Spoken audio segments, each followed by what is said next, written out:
So we have two men, both six-figure earners, both married their college sweethearts. One now pays $8,000 a month in alimony and sees his kids every other weekend. The other, he's still married, still desired, and his relationship gets stronger every year. Now, what made the difference? It wasn't that one had a better woman. Both men started with the exact same advantages: successful careers, loving relationships, and genuine commitment to making it work. But only one understood the hidden rules that actually keep marriages together. You see, over 50% of marriages end in divorce, and I know because 40% of my clients are men who just lost everything: their assets, their peace of mind, or even maybe their kids. They all thought love would be enough. They were wrong. So in the next 15 minutes, I'm going to reveal the exact playbook that separates lasting marriages from expensive disasters. Whether you're single, dating, or married, this could save you years of pain and hundreds of thousands of dollars. But first, let me tell you why getting married might be one of the worst financial decisions you'll ever make. So we already talked about how over 50% of marriages end in divorce, but what you guys probably don't know is that the average divorce costs a man $15,000 in legal fees alone. But that's just the beginning. If you have assets, you're looking at losing 50% of everything you've built: your house, your retirement accounts, your investments. And for a man with $500,000 in assets, that's $500,000 gone immediately. Then comes alimony. The average alimony payment is around $2,500 for 7 to 10 years. That's $210,000 to $300,000 over the life of the payments. Now, child support averages $430 per month per child until they're 18. And so if you have two kids, that's another $185,000. Now, if you add all of this up, a man making $150,000 annually can easily lose over $750,000 from a single divorce. That's not including the emotional costs, the impact on your children, or the years of your life spent in legal battles. Now, I know every single marriage is different, but I'm gonna be real with you. Perhaps the easiest way to never get a divorce again is to literally just don't get married. Now, exception, if you're a religious guy, whatever, I get it. If it's something that you really want to do, fine, take the risk again. But you don't have to get married, and I think most guys don't even understand this, right? So myself, I've been seeing a woman for the past 4 years, and through the early stages of our relationship, I have made it very clear of what I want to do long term. Because let's be real, every woman wants to get married, almost every single one. But over time, as I've taught her about, the marriage laws and like the history of marriage, and almost like kind of indoctrinated her on my view of marriage, she actually started to be okay with it. And I think a reason why a lot of guys are scared to not get married is because they think that the woman will not be okay with it. Trust me, if she sees you as a solid option, her first option, or her best option, or ideally both, she'll be okay with making negotiations. And that's the key word there, negotiations. Because guess what? Most women want to be brides and not wives. Most women want marriages and rings, but they don't really understand what marriage is all about, especially if you're with a woman who's been through a lot of relationships, or especially has had previous marriages in the past. We all know women are emotional. They can wake up and just randomly decide not to like you one day. That's really not a position or a place that you as a man want to be in. So instead, negotiate. Listen, we can have a marriage, we can do the little ceremony. I'll even get you a ring. But guess what? I am not signing that dotted line. We can bring a priest, a preacher. We can get married through God, but I'm not signing no contract. I'm just not doing it. You don't have to. And most guys just don't understand that you don't have to. So perhaps the easiest way to never get a divorce again is to literally don't get married. Because like I said, even comes from mostly like a social validation thing from the woman's standpoint. Their parents or like their family and friends start questioning like, oh, do you have a husband? And so they feel pressured by society to get married, and they feel validated whenever they do have the ring. But like I said, you can do all this without signing the dotted line. Now, one thing I've noticed amongst married men is that they usually have gotten married really fast, especially the clients that I've worked with in the past, right? I kind of go deeper into the backstory, and I always hear like, oh, she was my high school sweetheart. We got married after 2 years, or we met at this certain event and we kind of tied the knot fast. Maybe they were in the military, so they got married for the benefits. But the point that a lot of guys miss, and this is something that is very crucial in any dynamic, is the vetting process. You have to vet thoroughly and deeply. Now, what vetting is essentially an investigation. It's research. You're doing background work and history on her past because she cares about your future, but also at the same time, you are taking account of those red flags perhaps. You are taking note of how she is when she's angry. You're taking note of the type of person she is. Now, another aspect of vetting really comes down to holding your commitment on a pedestal, which most guys never do. They give it out very fast, they give it out very easily without making the woman earn the commitment throughout the course of time. Now, if you're starting off casually dating and you want to elevate her to a girlfriend, you have to vet her for a period of 6 months to 1 year. I know that sounds crazy to some of you guys because you make a woman your girlfriend after like 3 weeks, but you have to casually date her for 6 months to a year. She has to earn that title. Once again, we're placing our commitment on a pedestal. But also at the same time, whenever a woman earns your commitment, guess what? They start to respect it more. That actually helps the relationship last long term because whatever is given easily is almost never respected. However, if she had to earn the commitment, if she had to go through hell just to say that she's a girlfriend, she's gonna respect that position and title a lot more because she knows that you place your commitment on a pedestal. Now, Austin, what if she doesn't make it that far? What if like she gives me an ultimatum? Guess what? There goes the door. There goes the door. Like that's the type of energy and sort of vibe you have to have because guess what? It's a revolving door. She's gonna go through that door and make her ass right back. It happens to every single time because she'll realize she probably won't find somebody like you anyway. Now, let's say she's gone through 6 months to a year. You guys now are officially exclusive. When it comes to going from relationship to engagement, that vetting process needs to be 3 years minimum. 3 years minimum in a relationship, sometimes even 4, but at the minimum, 3 years. Throughout this time period, a lot can go wrong. You're gonna see more of who she is outside of that 6 months to a year. And truth be told, most relationships actually end between year 1 and 3.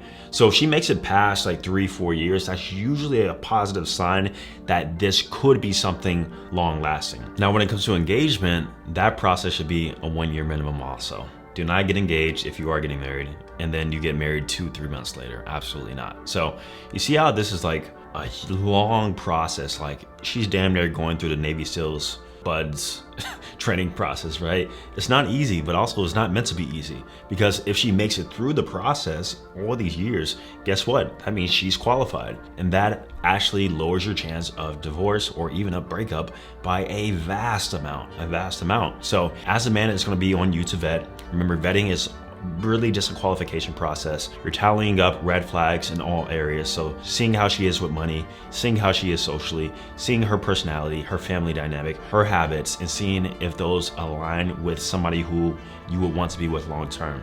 And essentially the signs and main signs you need to look for is if she would make a good mother. Doesn't matter if she already has kids, doesn't matter if you already have kids, like that's just a universal sort of thing that we need to look for. Now, I know what some of you guys are thinking, Austin, this sounds super logical, but how do I actually implement this? How do I maintain my standards when I'm dealing with loneliness or when she's pressuring me to move faster? This is exactly why I work with men one-on-one through Digital Romeo. See, most guys understand these concepts initially, but when they're in the moment, when she's giving them the ultimatum about anything, they cave to pressure and make emotional decisions. The men I coach learn how to hold their frame under pressure. They develop the confidence to stick to their vetting timeline even when everyone around them is saying they're overthinking it. More importantly, they learn how to attract women who respect their standards instead of fighting against them. Because here's the thing, if you're attracting women who pressure you to skip the vetting process, you're attracting the wrong women. The right woman will appreciate a man who takes commitment seriously. So if you want my help in implementing these principles in your own dating life, alongside with learning how to not only attract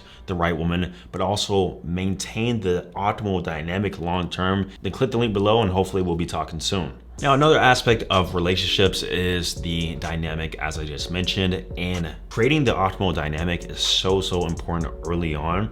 I think one main thing you guys have to understand is that you need leverage, because relationships work best when men have more leverage over their women. As simple as that. This is going to satisfy the woman's hypergamy to the absolute fullest, and through that, the relationship will have not only the optimal masculine and feminine, but she'll be a lot more respectful to you. Now, when I talk about leverage, I'm talking about either financially or status-wise mostly. Of course, you don't have to be more attractive than your woman, that makes no sense. But from a financial standpoint, ideally you need to be making more than her, but also providing more than her. Now, also another great way to earn leverage in the relationship is to allow her to progress the relationship forward. Going back to the vetting process, right? The only reason we got to that girlfriend time frame within a 6 months to a year is because the woman was progressing the relationship. She was making it clear that she wanted the commitment. And so that's when it's on you to be like, we'll see, let's kind of do our thing here and see as time goes on.